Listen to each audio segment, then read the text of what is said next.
Olá, estamos aqui para mais um episódio do podcast Recomeçar.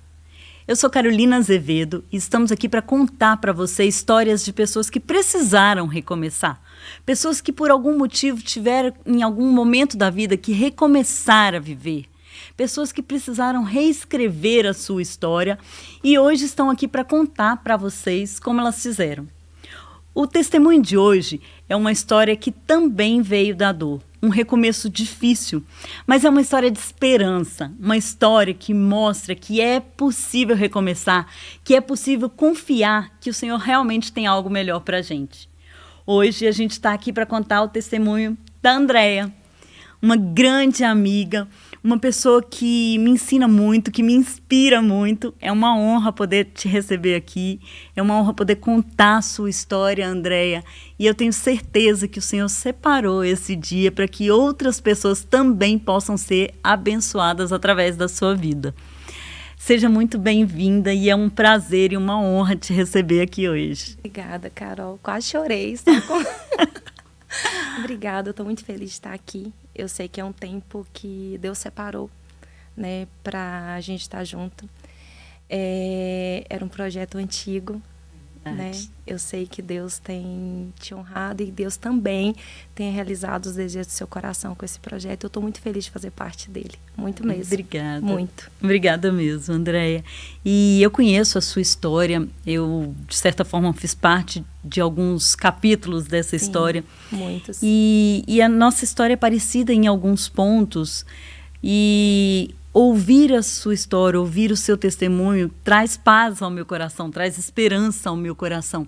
E eu creio que contar isso aqui hoje vai possibilitar que outras mulheres também tenham esse sentimento que eu tenho quando eu ouço a sua história. Mas eu sei que nem sempre foi esse tempo bom, nem sempre foi essa história bonita, né? Então, para que as pessoas entendam um pouquinho do seu testemunho, antes de você recomeçar, quem era a Andréia? Olha, eu falo que eu sempre fui uma pessoa cheia de sonhos. E eu não sou daqui, de Sete Lagoas, né? Eu vim morar em Sete Lagoas, eu tinha 18 anos, aliás, 18 anos. E eu sou de uma cidade pequenininha, que eu falo que quando eu vim embora a cidade se desfez. Mentira, tô brincando. Mas é uma cidade super pequenininha, de 8 mil habitantes.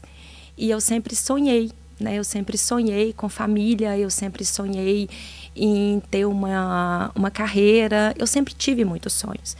E tive a oportunidade de vir morar em Sete Lagoas.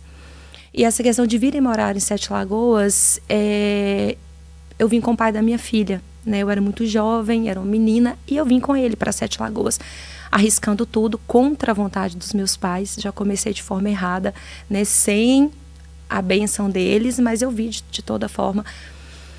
E quando eu cheguei em Sete Lagoas, a gente tinha uma vida próspera, financeira, mas eu me deparei dentro de um relacionamento abusivo, muito abusivo. E eu era muito menina para isso. Eu tinha 19 anos na época, quando eu me acordei para isso. Mas aquela história, eu vou continuar tentando. E eu entrei naquele looping. 2 dias bem, 5 dias maus. 2 dias bem, 5 dias maus. E quando eu decidi, eu não queria mais, eu queria me separar, eu me deparei que eu estava grávida da minha filha. Uau! Então, como voltar para a casa dos meus pais, grávida? E eu não quis voltar. Eu decidi que eu ia ficar. E eu não me separei. Só que as coisas não melhoraram, elas pioraram. Se eu já vivia um relacionamento ruim, abusivo, eu passei a viver um relacionamento agressivo, de agressões físicas. Mesmo durante a gravidez? Mesmo durante a gravidez. Eu costumo falar que eu fui mãe solteira, né? Com ele, com o pai da minha filha, mas eu era uma mãe solteira. Todas as fases da gravidez eu vivi sozinha. Então, ultrassom para saber que ela era menina, que era o meu sonho ter uma filha, eu estava sozinha. Eu fui para o hospital ter a minha filha sozinha. Eu cheguei em casa com ela pequena e ele saiu pra balada, alguma coisa, e eu com ela sozinha. Então foram dias muito difíceis, muito difíceis. Hoje eu consigo falar disso sem chorar, mas era muito difícil, né? Então, e fui vivendo dessa forma com ela pequena, só que as coisas, a tendência sempre foi piorar muito, a ponto de, se eu não sair disso, eu vou morrer. E chegou um dia que foi algo muito terrível, foi uma agressão muito terrível, que eu sofri ameaças com isso, né? Eu sofri ameaças, se você me denunciar, eu te mato. Então, às vezes, eu vejo algumas mulheres passando por isso e as pessoas julgam muito. Ah, tá passando por isso porque quer. Ah, tá passando por isso porque quer. Não é porque quer. A agressão psicológica, ela é pior que a agressão física. Você era uma mulher, apesar de nova, esclarecida, você tinha consciência do que estava acontecendo, mas ainda assim, devido a essa agressão psicológica, você não conseguia... E eu tinha medo pela minha filha. E se eu morrer? Quem vai cuidar dela? Aí você entende que você vai ficando presa, vai ficando um ciclo vicioso.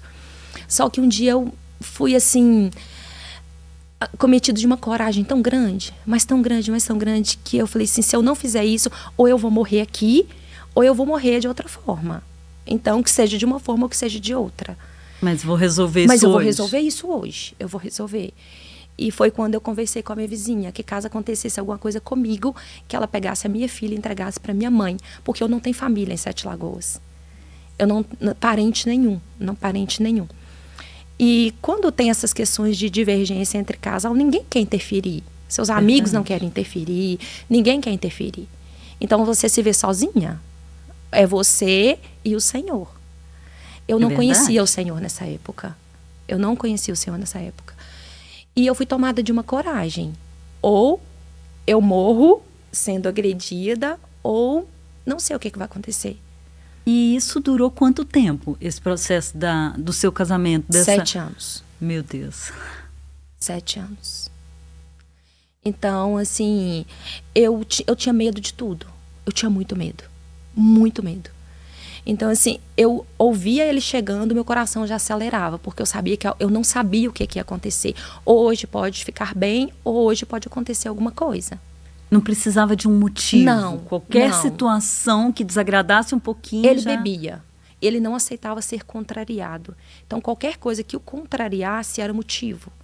Então, era motivo para agressão, era motivo para eu não quero isso, eu não quero que você faça. E era um ciúme muito absurdo, muito absurdo. Então, eu respirei, você está pensando em quem? Meu Deus. Então, eu não trabalhava fora. Eu era literalmente dona de casa. Não estou menosprezando isso. Sim, claro. Apesar que hoje eu amo ser dona de casa. Eu acho que o meu trauma, essa questão de, nossa, eu só quero trabalhar fora, eu não quero ser dona de casa, vem muito disso. Porque o tempo que você estava fora de casa é que era o tempo bom, né? O bom. Era um alívio eu não estar em casa. Voltar para casa, para mim, era terrível.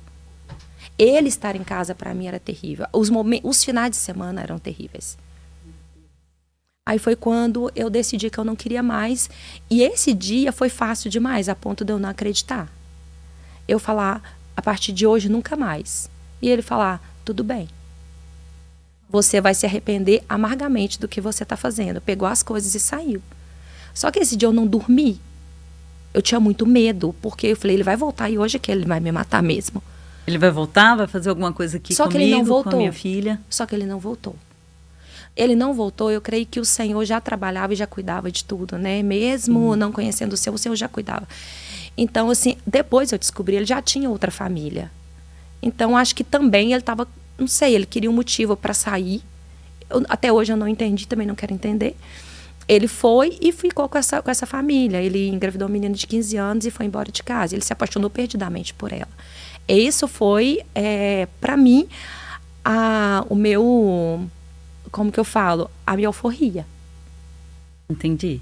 Então, na verdade, o divórcio em si não foi uma dor? Não, foi um alívio.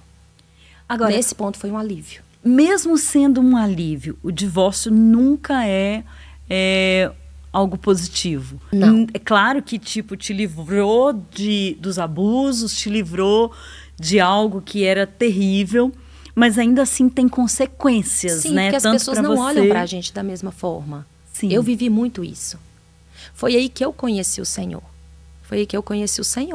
E mesmo estando na igreja e no dia a dia, as pessoas olham pra gente de forma diferente. Verdade. Uma mulher de 24 anos, com uma filha de 3 anos, para criar solteira, divorciada. Uma ameaça. Boa coisa não Boa é. coisa ela não fez. Né? Não, e não só isso, né? Quando foi comigo, eu não tinha 24, mas tipo assim, a culpa é dela, a culpa sempre é nossa. Sim. A boa coisa ela não fez, alguma coisa ela fez. E você fica procurando justificativa. E se eu tivesse me calado mais? E se eu tivesse feito tudo o que ele queria? E se eu não tivesse feito isso? Porque primeiro vem a culpa. Primeiro vem, por mais que seja um alívio, as pessoas te julgam tanto que você fala, nossa, tá tão ruim. Será que lá, mesmo ruim, não... Você começa a achar que de alguma forma o ruim... Você quer voltar pro Egito, né? Literalmente, você quer voltar pro Egito. Os relacionamentos abusivos acontecem por causa disso. Aquela coisa assim, tá ruim sem ele, pior sem ele. Como é que é? Tá ruim com ele, pior sem ele. Então, eu creio que as pessoas ficam no relacionamento abusivo pela pressão psicológica, que é a pior que existe, mas também por causa disso. Porque depois que você sai, você também é muito julgada e muito culpada por causa disso. E como que a Andréia ficou nesse momento? A sua autoestima, o lado financeiro, a criação da sua filha. Como que a Andréia ficou nesse momento? Na realidade, o que acontece? Destruída. Porque eu não trabalhava fora, eu tive que sair para trabalhar fora, deixar uma filha de 3 anos com outras pessoas para cuidar. Então, isso foi muito difícil. Tinha dia que eu ia trabalhar chorando porque ela pedia para eu não ir. Então, isso era muito difícil. E nesse intervalo de tempo, eu perdi muita coisa.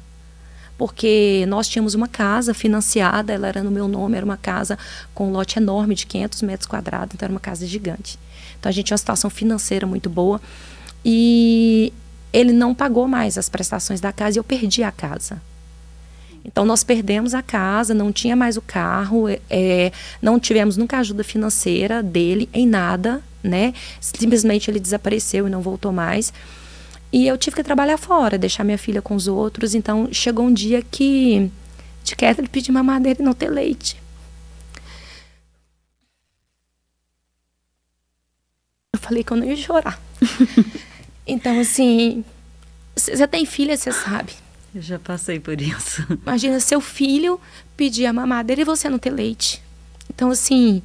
Ou às vezes ela pediu, eles pedirem, ou você faz alguma coisa para ela comer e ela fala, quer, mamãe? E você não come, isso filha, já aconteceu comigo. Eu não quero, tô eu satisfeita. Não quero. Mas é porque não daria para todo mundo, né? Eu não quero. Ou era ela ou era eu. Quantas vezes eu comecei a trabalhar, às vezes, a parte da tarde, eu não tomava café para levar o pão do meu café para ela comer. Então, assim, era uma situação muito difícil de entrar no supermercado e de não levar ela. Porque ela ia pedir alguma coisa e, tipo, não ter. Ela, literalmente, de comprar as coisas somando na calculadora para ver se ia conseguir ou não ia conseguir comprar. O que ia ter que tirar quando chegasse no caixa? Exatamente. É de chegar no açougue e olhar a carne e falar assim, não, é R$10 de carne, é o que eu tenho. Não, o que dá para comer é isso. Um dia não sei, mas o que dá para comer hoje é isso. E como ficou a sua autoestima nessa época? Eu não pensava em mim. Eu não pensava. Você falando isso, eu nunca pensei nisso, porque as coisas ficaram tão ruins, mas tão ruins, que a minha meta era cuidar dela e sobreviver. Não era viver, era sobreviver. Porque eu saí de um lugar que eu não pagava aluguel para pagar aluguel. Mas aí eu trabalhava numa empresa de segunda a sexta. No sábado eu era manicure. Eu trabalhava no sábado como manicure. E no domingo eu fazia pão de queijo congelado e vendia. Então assim, eu não tinha trégua. Eu trabalhava 24 horas. Não dava nem para pensar, né? Não dava nem para pensar. A minha meta era cuidar dela e era trabalhar e pagar as contas. Eu trabalhava muito. Era 24 horas trabalhando. E quando Jesus entrou nessa história? Como que foi? Eu lembro exatamente do dia que foi. Dia 6 de novembro de 2003. Exatamente. Eu estava lá na minha casa e chegou uma moça que eu fazia a unha dela. Ela falou assim, Deus mandou eu vir falar com você hoje. E eu pensei assim, Deus fala. Ela falou assim, olha, Deus me mostrou isso. E ela começou a falar muito das minhas coisas, que, com o meu jeito, eu não sabia orar, mas a minha forma, porque minha família é muito católica. Então, os princípios que eu tinha de cristão era da época do meu pai. E ela falou um monte de coisa, eu ficava olhando assim para ela, mas sabe a dúvida do coração?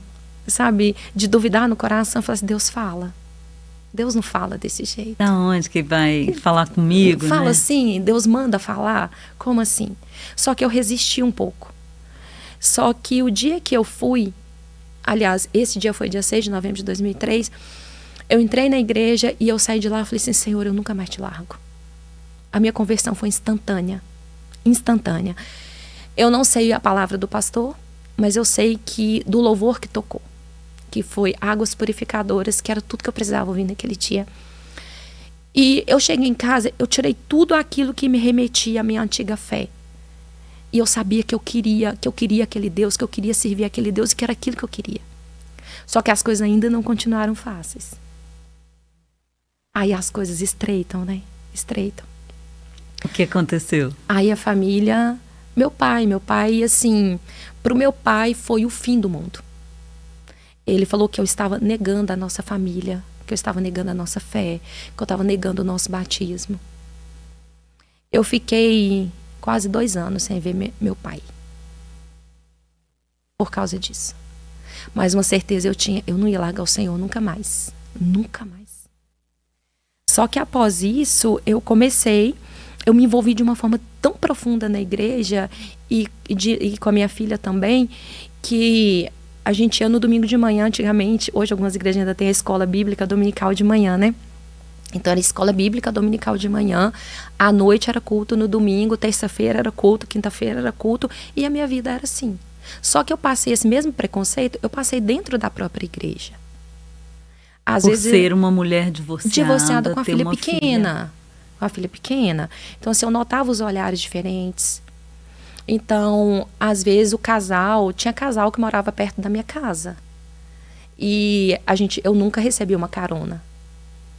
Então, eu ia pro ponto de ônibus com a minha filha pequena, ia embora dormindo dentro da lotação. Mas eu era divorciada, eu tinha uma filha pequena. Era uma ameaça. Era como se fosse uma ameaça.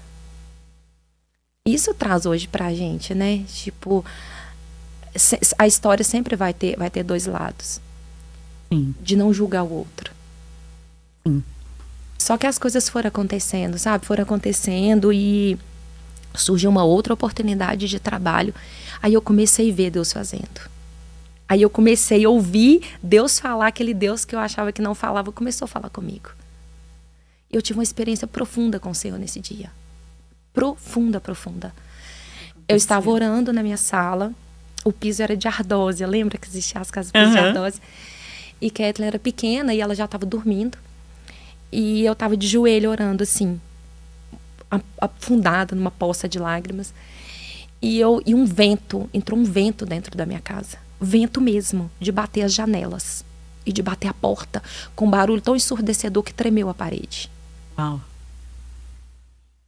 E eu fiquei parada e esse dia eu estiquei as minhas mãos assim, ó. Foi uma experiência que eu nunca mais vivi. Eu consegui tocar nos pés de alguém. Foi real, foi físico. E eu não tive medo, sabe?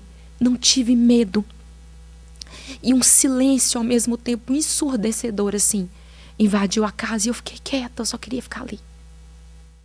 E aquele dia era o dia que não tinha nada na geladeira, mas nunca faltou a presença de Deus, sabe? Nunca. E eu lembro que eu me levantei dali e eu andei pela casa e tudo estava no lugar. A porta não tinha batido, ela estava no mesmo lugar. Minha filha continuava dormindo. E eu peguei a minha Bíblia, eu tenho ela até hoje. E esse versículo está marcado lá, até hoje, lá em Crônicas, que falava: eis que hoje eu ouvi a oração que foi feita nesse lugar. E eu estarei contigo continuamente todos os dias da sua vida. E aí foi, de certa forma, o seu recomeço? Foi uma virada de chave. Uma virada de chave de experiências profundas com o Senhor. Profundas com o Senhor. E o tempo foi passando, minha filha foi crescendo, eu mudei de emprego, as coisas começaram a acontecer. Sempre tiveram lutas. As lutas nunca deixam de existir, mas as coisas começaram a acontecer. Só que nesse meio tempo, eu fui diagnosticada com câncer.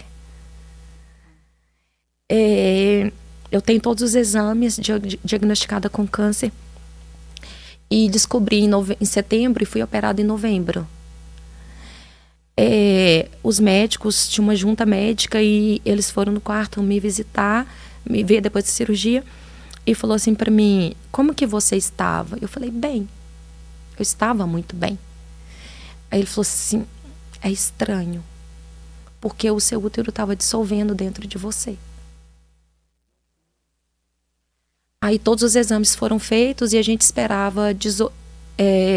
fiz o exame dia 7 de novembro, dia 18 de novembro, saiu o resultado dos exames para ver qual tipo de quimioterapia que eu precisava fazer. E os exames deram negativo. Oh. Não tinha célula maligna em nenhuma parte do meu corpo. Não tinha. Mesmo tendo o diagnóstico anterior? Mesmo tendo o diagnóstico anterior. Mesmo sendo feita a cirurgia às pressas, mesmo o meu útero estando dissolvendo, mesmo sendo retirado tudo, não existia, 18 dias depois da cirurgia, não existia nenhuma célula maligna no meu corpo. Portanto, eu não fiz nenhuma sessão de quimioterapia. Nenhuma. Era Deus me dando outra chance de viver. Outra chance para viver. É começar. Então, tive vários recomeços. Eu falo que eu acho que eu faço vários aniversários. Vários aniversários. Meu Deus, que lindo. Então, Deus me livrou da morte lá atrás. Deus me livrou da morte quando eu fui diagnosticada com câncer. E hoje, André, porque o divórcio, ele é algo que deixa marcas, né? O divórcio é algo que dói muito, é algo que deixa marcas em você, deixa marcas na sua filha. E às vezes a sensação que a gente tem, pelo menos comigo foi assim, eu achava que eu nunca ia conseguir recomeçar a minha vida. No meu caso, recomeçar quer dizer conseguir educar as minhas filhas, quer dizer criar as minhas filhas. Eu achava que eu não ia conseguir recomeçar a minha vida. E com você, como que foi isso? Porque você reconstruiu a sua vida, você encontrou Jesus depois do seu divórcio, Sim. Você começou uma vida com ele, mas e a Andréia? Porque é diferente, né? A sua fé, você começou a crescer na presença do Senhor, mas ainda ficam algumas marcas. Sim, você muitas. se sentia sozinha? Muito. Você pensava, não, eu nunca mais vou conseguir reconstruir a minha história. Como era? Muito, porque... E as pessoas mesmo, às vezes, fazem questão de trazer isso à tona, né? Verdade. De trazer isso à tona na vida da gente. E eu falo que é tão engraçado, né? Eu costumo falar que é engraçado.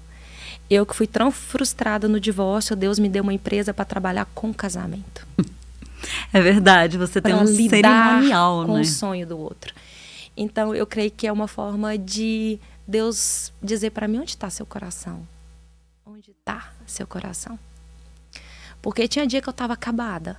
E eu estava lá, fazendo o sonho do outro e de verdade, fazendo com amor e vibrando pela felicidade do outro. Mas quantas vezes aquela vozinha vem na mente da gente? Você está aí casando mais um, e você? E você?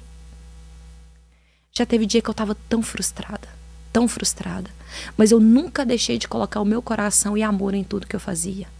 Nunca deixei de vibrar pela felicidade do outro. Mas você entende que é incoerente? Sim. Uma pessoa que é divorciada, que não tem ninguém, trabalhar com casamento, com o sonho do outro. Sim. Mas quantas vezes eu já fiz casamento e falava: um dia eu vou estar aqui. Um dia eu vou estar aqui. E no lugar que... Eu já estou até atropelando, né? No lugar que eu casei, foi o lugar que eu profetizei muitas vezes. Eu estava lá fazendo casamento e eu falava: um dia eu vou casar e eu vou casar aqui. Um dia eu vou casar e eu vou casar aqui. E como você mesma falou, tá, você casou. Mas e aí? Como que foi essa história? Como você estava procurando uma pessoa ou você acreditava que um dia isso iria acontecer ou não? Você já tinha... Eu acreditava. Eu tanto acreditava que o vestido que eu casei era um print que eu tinha anos guardado. O meu buquê era um print que eu tinha anos guardado. O meu cabelo, tudo que aconteceu, a maioria das coisas que aconteceu no casamento, estava guardado uma pastinha lá no meu Pinterest, que eu falava, um dia eu vou casar e vai ser dessa forma. Mas voltando aí um pouquinho, como é que foi isso? Como que aconteceu? Porque de na você realidade, conhecer alguém, eu creio de você se abrir para isso? Eu creio que o destravar na minha vida foi o dia que eu entendi que eu precisava perdoar. Perdoar para mim foi a chave. A chave. Perdoar e me perdoar. Porque o pior perdão é aquele que é pra gente. É aquele que você libera para você. Esse é o pior de fazer. E o dia que eu entendi que não sou eu que perdoo, que eu não tenho força para perdoar, que o perdão não é um desejo do meu coração, que é uma atitude, e que eu tenho que é uma decisão que eu tenho que decidir perdoar. E eu decidi perdoar. É usar de sinceridade para Deus, que eu entendi que a gente nunca mais é o mesmo quando Jesus entra. Quando Jesus entra, a gente nunca mais é o mesmo. Verdade. E eu fui decidida para o encontro com Deus, em maio. E esse dia foi o dia acho que foi o dia que eu mais usei de sinceridade com Deus na minha vida. De eu ajoelhar e falar assim, Senhor, eu tenho ódio do que me aconteceu. Eu tenho ódio disso, eu tenho ódio daquilo, me ajuda porque eu não vou dar conta disso. E eu creio que esse dia Deus, sabe aquela que você fica conjecturando? Deus olha e fala assim, é isso que eu quero, é sinceridade. Estava esperando isso. Sinceridade. Porque eu sempre fui a Andréia que é forte, que ri pra todo mundo, que ajuda todo mundo, que tá. Mas ninguém sabia quando eu era sozinha dentro de casa, como que era. Quando eu voltava dos eventos 2, 3 horas da manhã sozinha, subindo com mala, carregando peso, aquele monte de coisa. Só que para eu entender isso, eu tive que fazer um caminho de volta. Porque isso tudo que me aconteceu gerou em mim uma Andréia com energia masculina lá em cima. Eu não preciso de ninguém. Eu resolvo. Eu sei e eu faço. Eu não aceitava de verdade. Não aceitava. Ninguém dirigia meu carro. Ninguém tinha acesso às minhas coisas. Ninguém tinha acesso ao meu telefone. Eu não gostava de fazer as coisas dentro da minha casa. Coisas do dia a dia? Não, eu pagava, mas não fazia. Eu sempre falava, não gosto de fazer isso em casa, não gosto de arrumar casa, não gosto de passar roupa, não gosto de fazer comida, eu prefiro pagar, eu gosto de trabalhar lá fora. Aí o dia que eu entendi, e você tem parte nisso, que a gente conversou dentro do carro uma vez, e que você falou comigo sobre isso, na porta da sua casa. E eu comecei a mudar as minhas orações. Senhor, me traga de volta para o meu lugar de filha. Porque enquanto você não entende, tem concepção que você é filha. Imagina, você é filha. Filha do Deus Altíssimo. Você entende o que é isso?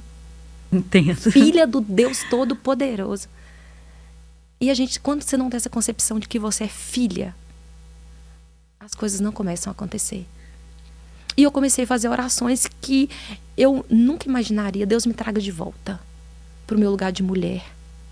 Me traga de volta para o meu lugar de filha, para o meu lugar de esposa. Me ensina. Eu quero isso. Porque eu orava por um homem de Deus, um homem temente a Deus. Eu tinha todas as características do homem que eu queria, mas eu era essa pessoa.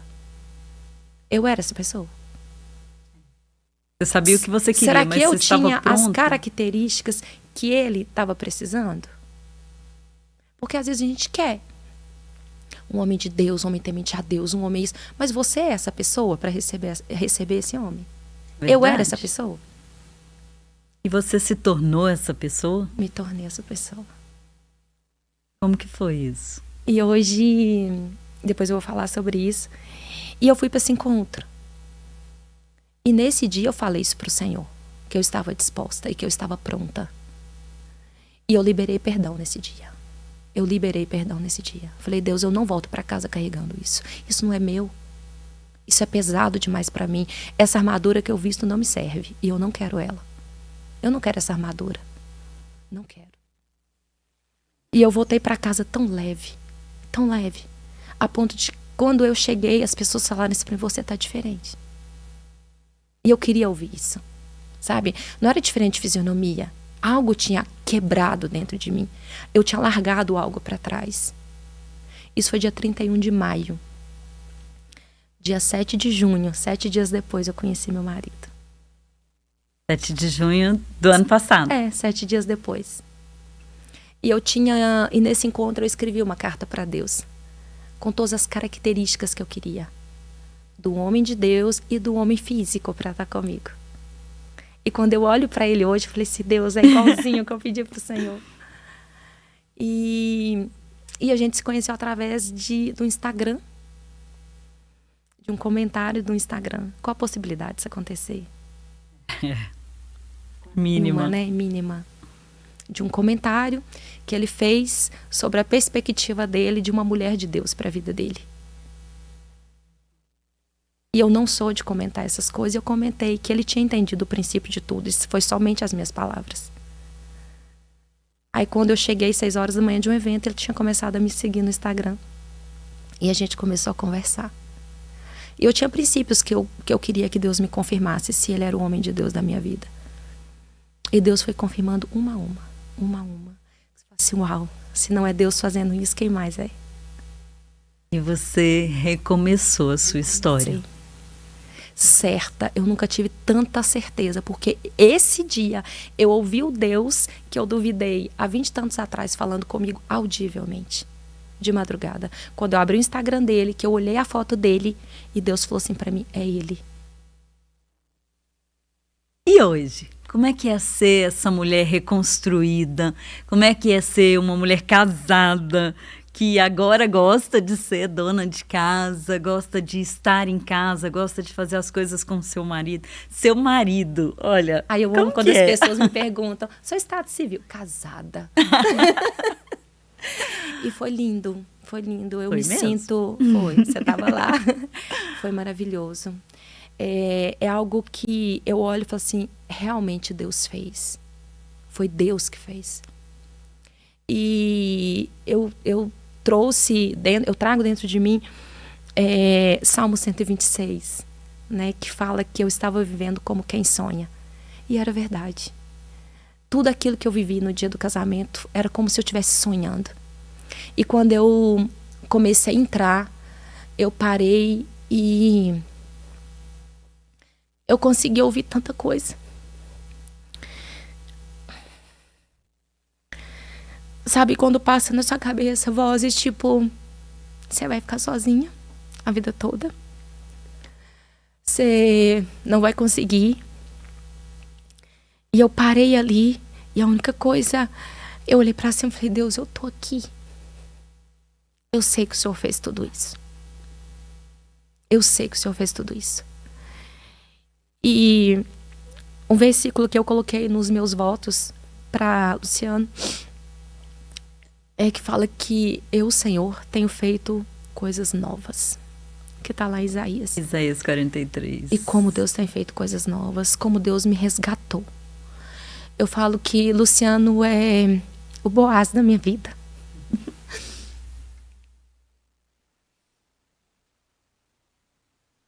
Eu falo que quantas vezes eu sei que ele olhou para minha história com amor e com misericórdia e sem julgamento. E eu posso dizer que hoje eu tenho um homem mais incrível do meu lado. Mais parceiro, mais amigo. E que cuida e que eu aceito ser cuidada. E eu faço isso quase toda vez que a gente vai sair de casa, que a gente desce as escadas e lembra que eu falei que ninguém dirigia o carro e que eu já corro pro banco do passageiro e ele fala, você não vai dirigir? Eu falo, eu não, tenho marido. Eu não, tenho marido. E é gostoso isso. Quantas vezes eu tô fazendo janta, almoço, alguma coisa assim, e eu oro e falo, Deus, obrigada, eu orei por isso. Os detalhes. De lavar uma roupa. A gente fala, Deus, como eu orei por isso. Como eu orei para lavar a roupa do meu marido. Como eu orei para fazer comida para ele. E às vezes eu fico olhando assim para ele fala, o que foi? Eu falo, nada. E eu só tô agradecendo. Essa gratidão. Só tô agradecendo. Andréia, e se você pudesse, a gente já está encerrando, mas se você pudesse falar algo para as mulheres, porque muitas ainda estão presas nas mulheres que elas eram, muitas acham que o divórcio delas as define, muitas delas acreditam que não tem como, não é possível recomeçar. Hoje, se fosse olhar no olho de uma dessas mulheres e deixar uma mensagem para elas, o que você falaria para elas? Não desista de sonhar. Nunca. E não deixe o Senhor primeiro, né? Se agarre com todas as suas forças. Porque o Deus que a gente serve, Ele faz todas as coisas. Ele faz. Eu vivo isso. Eu vivo orações respondidas hoje que eu orei há 10, 15 anos atrás. É não desistir de sonhar. Por mais que as pessoas falem que você não merece, que você... Não. Você merece. Merece. Não desiste de sonhar. Nós temos um Pai. E não perder nunca o lugar de filha. Não sair do lugar de filha. O dia que eu não imaginei que eu, na minha cabeça, eu não era essa pessoa, que eu não era filha, que eu não merecia. E se você fala, realmente, é o que você vai ter. Sim. Porque a Bíblia fala que do jeito que a gente pensa, do jeito que a gente vê, na sua mente. Assim a gente é. E quantas vezes eu profetizei sobre isso. E eu sei que muitas pessoas duvidavam. Eu vou viver isso um dia. Isso vai acontecer comigo um dia. E detalhes, eram tantos detalhes que a gente viveu no dia do casamento, que eram coisas que nós oramos. A presença de Deus, o jeito que aconteceu. Foi tudo muito, foi orado, foi sonhado. Então, realmente, não desiste. Não deixa o Senhor por nada dessa vida. Porque se o Senhor fizer, Ele é Deus. Se não fizer, Ele também é Deus. E que Deus faz no tempo dele, e não é do nosso jeito. Mas enquanto a gente também não se posiciona, Deus não vai fazer. Posicionamento. Posicionamento e obediência libera bênçãos. Andréia, muito obrigada. Muito obrigada mesmo. Eu falo, meu caso pessoal, né? Você me enche de esperança, você Amém. Aquece o meu coração, o seu testemunho. Eu vou fazer seu casamento, Carol. O seu testemunho, a sua história, o Luciano, vocês assim... mostram pra gente que é possível. Então eu te agradeço muito pela participação, por ter se posicionado e contado aqui a sua história, tudo que você passou, porque eu sei que não é fácil contar isso. Então eu te agradeço muito por você ter compartilhado com a gente. Foi uma honra. Eu estou muito feliz de estar aqui, de verdade. Obrigada. Que Deus te abençoe e continue te abençoando. Amém. Amém. E eu agradeço muito a você que ficou aqui com a gente até agora. A gente falou nesse testemunho de sonhos, né? Eu não tenho apoiadores nesse projeto, eu tenho pessoas que sonham comigo, sabe?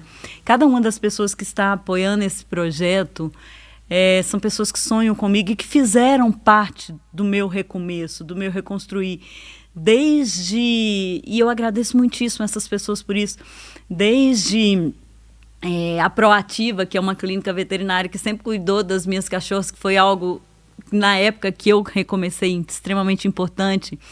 A Dani, da Nova Face Odontologia, que me ajudou a entender a minha imagem, a voltar a me amar, a voltar a gostar de mim, sabe? A Decon, que é um consórcio que me ajudou a entender também na possibilidade de uma mudança financeira, entender que as coisas poderiam acontecer diferente, sabe?